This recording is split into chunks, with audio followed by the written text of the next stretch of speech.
Hello friends, I am Ashika Singh and I am back with my new video of chapter reproduction in plants. ये बहुत interesting chapter है. अगर आप इसे अच्छे से समझेंगे you will fall in love with science and I also love science, but मुझे बायोलॉजी ज़्यादा अच्छा लगता है. ओके तो चलिए हम लोग ये अपना चैप्टर स्टार्ट करते हैं. मैं आपको बता दूं कि चैप्टर जैसे ही मेरा कंप्लीट हो जाएगा एक्सप्लेनेशन, तो मैं आपको नोट्स भी दे दूंगी ताकि आप इसे और अच्छे से प्रैक्टिस कर सकें. ओके और कमेंट बॉक्स में बता दीजिएगा कि मेरा चैप्टर आपको अगर कहीं भी डाउट हो you can ask freely. All living organisms have a lifespan after which they die. एक हर और लिविंग ऑर्गेनिज्म का एक निश्चित समय मतलब लाइफ स्पैन होता है, लिविंग पीरियड आप बोल सकते हैं उसको. उसके बाद वे हम मर जाते हैं. No living organism live forever एवर. कोई भी लिविंग ऑर्गेनिज्म हमेशा के एक ये नहीं कि एक बार आता है तो वो हमेशा रह ही जाएगा. No, it's not possible, it's impossible. So it is not possible. तो हम लोग कहेंगे कि हर लिविंग ऑर्गेनिज्म हमेशा के लिए नहीं रहता है, उसे एक ना एक दिन जाना ही है. However, all living organisms are able to produce more of their own kind before they die. Her living organism में ये एबिलिटी और कैरेक्टरिस्टिक्स होती हैं कि वो अपने जैसे और रिप्रोड्यूस मतलब अपने और जैसे और offsprings means younger once produce कर सकते हैं. आप यंगर वंस को ऑफस्प्रिंग्स भी कह सकते हैं. ठीक है. Then this ability to reproduce is a common characteristics. ये सारे लिविंग ऑर्गेनिजम्स में होता है, चाहे वो कितने भी छोटे हों कितने भी बड़े हों, लेकिन ऑर्गेनिज्म तो हैं, इसीलिए सारे लिविंग ऑर्गेनिजम्स में होता है. The process by which living organisms can produce more of their own kind. वो प्रोसेस जिसके द्वारा लिविंग ऑर्गेनिजम्स अपने जैसे और या तो ऑफस्प्रिंग्स प्रोड्यूस कर सकते हैं या तो रिप्रोड्यूस बोल सकते हैं, उस प्रोसेस को हम लोग रिप्रोडक्शन बोलते हैं. Okay. The detail mechanism of reproduction how ever different from.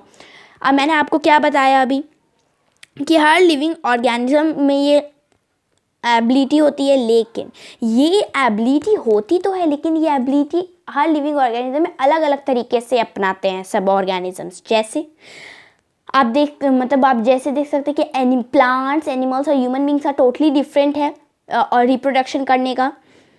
Let us first try to familiarize ourselves with the details of this process for plants. आप सबसे पहले आप इस चैप्टर में हम लोग को पढ़ना है प्लांट्स के बारे में, नॉट ऑफ द ऑर्गेनिजम्स और नॉट ऑफ ह्यूमन बींग्स और animals. So let's concentrate on plants only and please understand this chapter very clearly. Okay. How do plants reproduce. ये क्वेश्चन का मतलब है कि प्लांट्स आखिर अपने जैसे ऑफस्प्रिंग या बेबी प्लांट्स कैसे प्रोड्यूस करते हैं.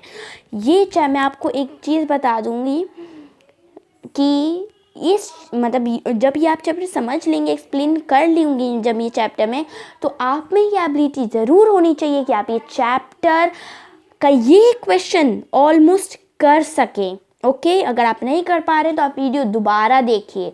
अगर तब भी नहीं हो पा रहा आपको वो, अगर कोई पॉइंट समझ में नहीं आए तो आप कमेंट बॉक्स में मुझे कमेंट करके पूछ सकते हैं. Okay. Then before we study this let us find out more about the part of a flowering plant. आपने फ्लावरिंग प्लांट का नाम बायोलॉजी में तो बहुत बार सुना होगा. Flowering plant means What do you mean by a flowering plant? अच्छा चलिए आप ही बताइए. आपको मैं 2 मिनट्स का टाइम दे रही हूँ. अगर आपको पता है तो आप मुझे कमेंट बॉक्स में बताइए. अभी मैं आगे बढ़ रही हूँ. ओके. आपने ये वाला प्लांट का स्ट्रक्चर ये मेरे बुक में बना हुआ, एक्चुअली DAV का बुक है. ओके. क्लास 7 DAV का बुक है. ठीक है.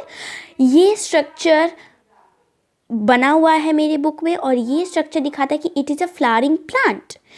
और इस प्लांट के 2 पार्ट्स होते हैं, vegetative part and reproductive part. Vegetative part का नाम ही सुन के आपको लग रहा है कि जहाँ से वेजिटेशन मीन्स जब आप जहाँ से कुछ ग्रो होता है, means like vegetables, fruits, crops like. Okay.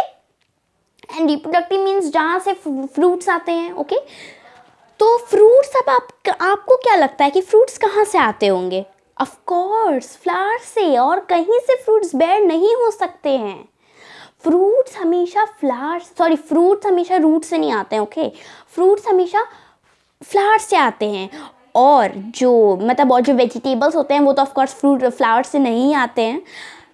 तो सबसे पहले हम लोग ये नहीं समझते हैं पहले वेजिटेटिव पार्ट्स होते कौन कौन से हैं। Leaf, stem and roots. Yes, leaf, stem and roots, and the reproductive parts are only the flower, not the bud. Bud is not included in both the parts. Okay, so आपको ये तो पता चल गया होगा 2 parts। या ठीक है, आपने पढ़ा होगा शायद क्लास 6 या 7, 6 या 5 में। Okay sorry. अब इसमें एक 2 सेंटेंसेस में पूरे प्रोसेस को समझाया है। Flower change into fruits which contain seeds.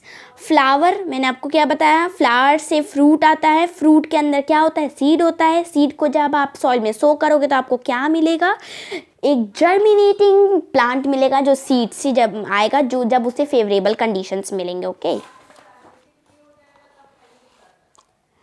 Types of reproduction in plants. So plants में रिप्रोडक्शन कैसे होता है। प्लांट्स में रिप्रोडक्शन के भी 2 प्रोसेसेस होते हैं, asexual reproduction and sexual reproduction. Okay, what do you mean by asexual reproduction. Asexual reproduction means एक ऐसा टाइप ऑफ रिप्रोडक्शन जिसमें आपको बस एक इंडिविजुअल की एक ऑर्गेनिज्म ही की ज़रूरत है, और वो अकेले ही उसमें ये एबिलिटी होती है कि वो अपने ही जैसे ऑफस्प्रिंग को